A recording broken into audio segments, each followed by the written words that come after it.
Hello and welcome everyone to Electronics Online Lecture Series. Myself, Miss Sheetal Sawan. I am Head of the Department Electronics from Dr. Kalmadi Shamrao Junior College. In this lecture series, we will be learning paper 1, that is Analog Electronics. So let us start with paper 1, Analog Electronics. In paper 1, Analog Electronics, there are various chapters. Today, we will discuss Operational Amplifier, that is chapter number 4.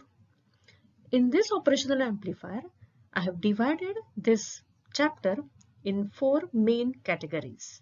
That is Introduction of Amplifiers and various oscillators, different types of amplifiers, significance of operational amplifier, and then linear applications and nonlinear applications of operational amplifier. Basic emphasis is on operational amplifier, but before that we need to discuss about oscillators, amplifiers and their subtypes. So now here we'll discuss about amplifier and oscillator. The definition of amplifier. It is an electronic device. It is an electronic circuit which can be used to increase the voltage or current or power of the signal. Now why it is required? Why we want to increase the signal level? For example, if the signal to the circuit is say 5 millivolt, if millivolt signal is applied to the electronic circuit, which cannot be which cannot be transferred, or the basic requirement of the circuit is in terms of volt. So something is required to first increase the level of the signal. So there amplifier comes in picture. So amplification is to be done first, and the amplified version of that input signal is applied to the device, and then based on that device works. Oscillator. Oscillator produces continuous, repeated, alternating waveform without any input. In case of amplifier, the input is required, while in case of oscillator, without any input, we can say that we can observe continuous repetitions. So here in case of oscillator, it is basically converts unidirectional current flow from DC source into an alternating waveform AC, that is positive half cycle, negative half cycle, again positive, again negative. So if there are two predefined levels, then we can observe that the signal continuously moves on and on and on. Train of pulses can be observed in case of oscillator, while in case of amplifier, amplification is observed. Now, types of amplifiers. We should know what are different types of amplifiers. Basically, amplifiers are subdivided according to the components which are used. Resistor, capacitor, inductor, transformer. These are the 4 main components. So, according to that, the first one is RC coupled amplifier, second one is LC coupled amplifier, third one is transformer coupled amplifier, fourth one is direct coupled or DC coupled amplifier, and then the operational amplifier. Now, in case of operational amplifier, these are the different amplifier circuits: RC, LC, transformer and direct coupled. Now in case of operational amplifier, can we use these amplifiers as a part of operational amplifier? No. Then why no? So we should understand first why, what are advantages and disadvantages of all these amplifiers. Now let us consider RC coupled amplifier. Now RC coupled amplifier, resistor and capacitor, these are the two main components which can be used, and these components are very low cost, so there are many advantages, but along with that there are disadvantages too. So let us first uh, find out the circuit diagram, its frequency response, and then advantages and disadvantages of this RC coupled amplifier. Now this is the circuit diagram of RC coupled amplifier. So here if you observe, this is the signal. This signal is applied to the base of this transistor. Is it directly applied? No, it is applied with the help of capacitor. This capacitor is known as coupling capacitor. We are not here providing the signal directly to the base, but with the help of this capacitor. Now in between this capacitor and to the base of the transistor, one arrangement is connected. Now that arrangement is known as resistor divider arrangement or voltage divider arrangement. Now in this voltage divider arrangement, resistor R1 and resistor R2, these are connected in series. When two resistors are connected in series in this fashion, then this is known as voltage divider arrangement. So this voltage divider arrangement appears before this base terminal of the transistor. Collector terminal of the transistor is connected to the VCC with the help of this resistor. Emitter terminal is connected to the ground potential with the help of resistor RE. CE is bypass capacitor. At collector terminal, one more coupling capacitor is connected. Now why it is connected? Because here if you observe, this one is nothing but again the same stage. This type of circuit is known as a multi-stage amplifier, where there are more than two stages. If 2, 3, 4 stages are appeared like this, then that is known as a multi-stage amplifier. Now what is the purpose of this multi-stage amplifier? The gain of the circuit, the gain term is what? It is nothing but the output voltage divided by input voltage. So gain of the circuit is not enough. So that is the reason here one more stage is, again the same stage is connected at the output side of this first stage. After second stage, here we can observe the output. If that is not enough, we can also introduce another stage, if not one more stage like on. Okay, so basically in this RC coupled amplifier, here there are two stages. Now here this one is a frequency response curve. It is known as a frequency response because on the x-axis, the frequency axis is x-axis and gain is on y-axis. Now in between frequency F1 and F2, these are the two frequency limits we can say. In between two frequencies, the bandwidth or the frequency is stable. F1 is one frequency which is known as a cutoff frequency, low cutoff frequency level. F2 is known as a high cutoff frequency level. Below F1, the gain is not stable. After F2, again the gain is not stable. In between F1 and F2, the gain is stable. So it is known as a stable gain. So this type of response is observed in case of RC coupled amplifier. And we want maximum stable gain. That means if the gain is stable, then the operation remains as it is, constant or stable operation.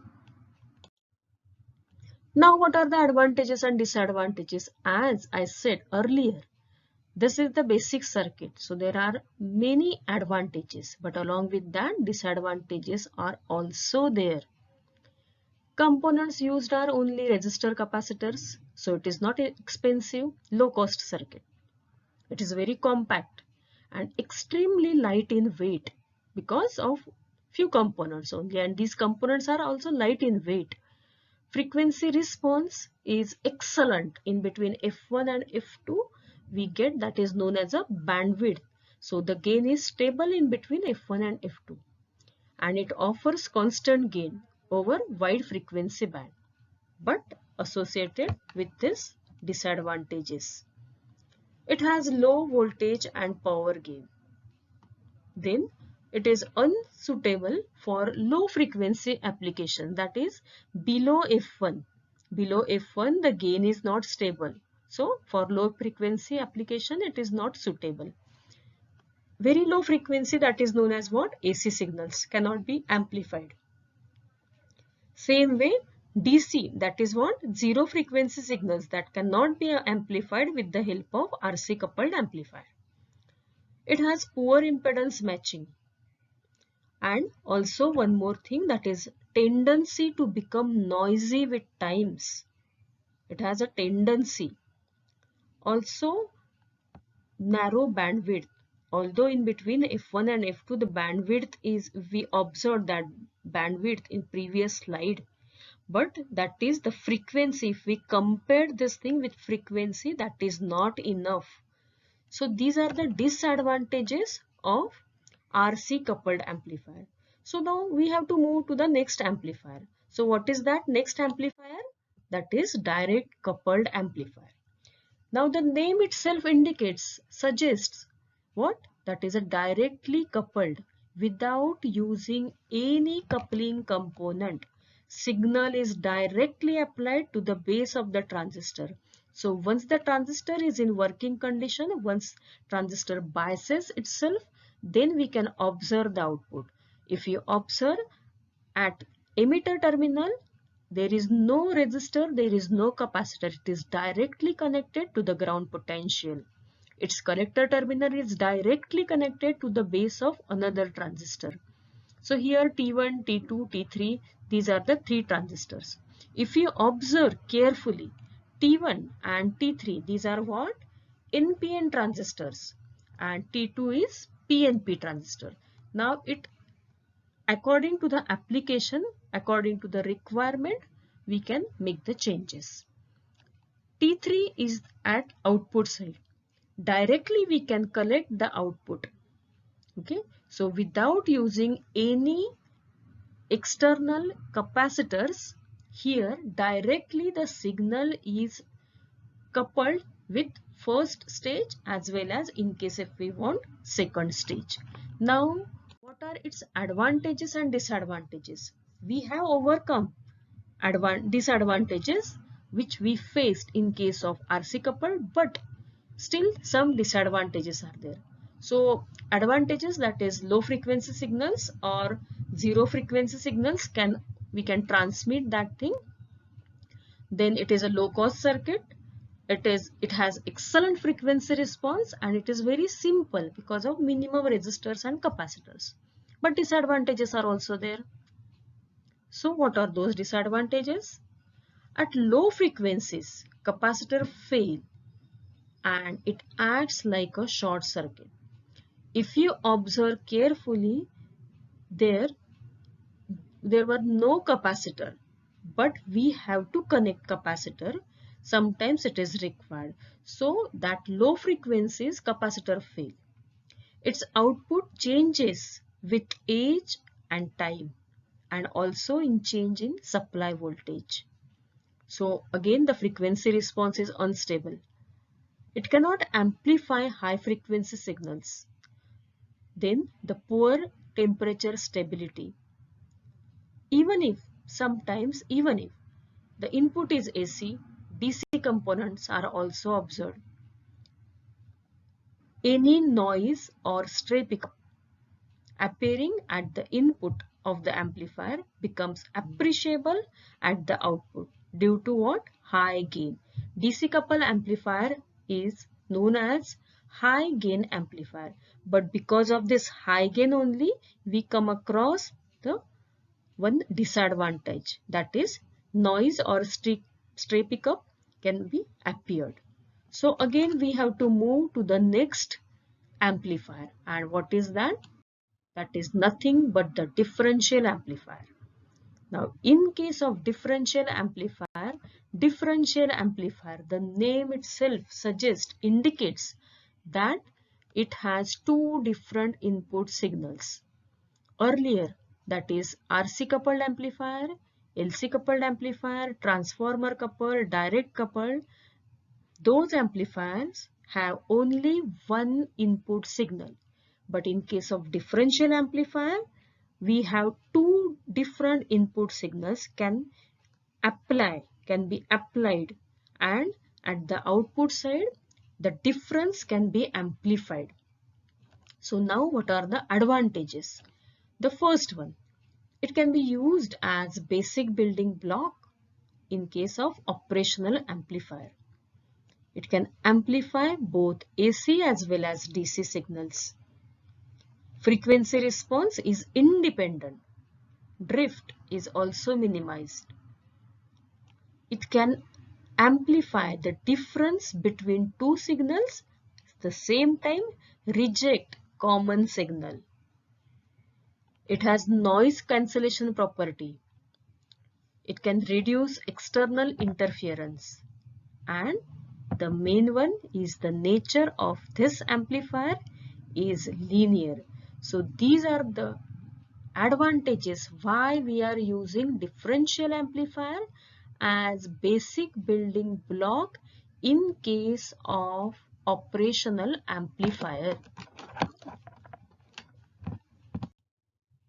So now let us introduce this operational amplifier. What do you mean by operational amplifier? Operational amplifier, that is used to amplify the signal. Then why it is known as an operational amplifier? Different types of operations, whether it is addition, subtraction, comparison, integration, differentiation. Okay, so these are nothing but various operations which can be carried out with the help of this amplifier. So it is known as operational amplifier. It is multi-stage. Okay, if you remember, like I have said, in case of RC coupled amplifier, if one stage is not enough to amplify the signal, the gain of the circuit, what is the main term? If it is not according to the requirement, then we can use multi-stages. So this operational amplifier is multi-stage, direct coupled without using any component, direct coupled. High gain of the circuit is very high, and negative feedback amplifier. Feedback in case of amplifier is very important factor. We will come across this feedback in detail after as we go on with this series.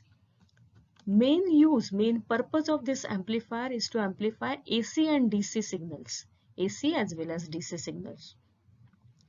Now for the manufacturing purpose, it is integrated with different transistors, diodes, capacitor, resistors. So it is extremely compact. It comes in very small package. So it is also designed in such a way that external characteristics can be changed with additional external components. We can also, according to the application, we can also connect additional components. So in all total, it is a complete amplifier with various characteristics. Okay. So up to this point, now here we have discussed what are different types of amplifiers according to the components which can be used, then the difference between amplifier and oscillator, and mainly in case of an operational amplifier, what is the main role of differential amplifier. In the next lecture, we will see or we will learn main thing regarding operational amplifier, that is its pinout diagram, its characteristics and its specification. Thank you.